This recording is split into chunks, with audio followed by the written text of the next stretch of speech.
उस जमाने में जब राजाओं के दरबार में न्याय होता था और बाजारों में सौदागर आते जाते थे, तब कामसूत्र में नुकसान के और भी रूप बताए गए थे दोस्तों। और संदेह के कुछ ऐसे प्रकार थे जो सुनकर तुम ही बोलोगे कि यार ये तो बहुत डीप सोच है।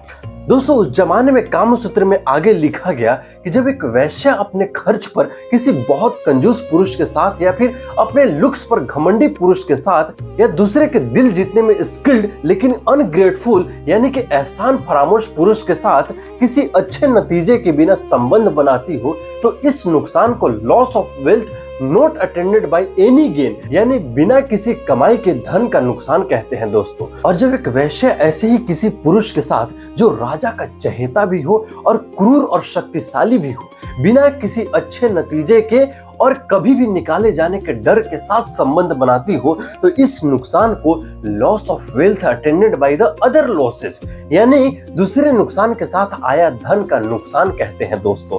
और इसी तरह धार्मिक पुण्य और आनंद में भी गेन, लॉसेस और अटेंडेंट गेन्स और लॉसेस को जाना जा सकता है। अब बात करते हैं दोस्तों संदेह के कई प्रकारों की। संदेह भी 3 प्रकार के होते थे: धन के बारे में संदेह, धार्मिक पुण्य के बारे में संदेह और आनंद के बारे में संदेह। जब एक वैश्य निश्चित न हो कि कोई पुरुष उसे कितना पैसा देगा या उस पर कितना खर्च करेगा, तो इसे डाउट अबाउट द वेल्थ यानी कि धन के बारे में संदेह कहते हैं। जब एक वैश्य को संदेह हो कि क्या वो किसी प्रेमी को जिसकी सारी दौलत पहले ले ली, उसे पैसे न मिलने पर पूरी तरह छोड़ देना सही है, तो इसे doubt about the religious merit यानी धार्मिक पुण्य के बारे में संदेह कहते हैं। जब एक वैश्य अपनी पसंद का प्रेमी न पा सके और अनसर्टेन हो कि अपने परिवार से घिरे किसी पुरुष या किसी नीच व्यक्ति से कोई आनंद मिलेगा, तो इसे डाउट अबाउट द प्लेजर यानी कि आनंद के बारे में संदेह कहते हैं।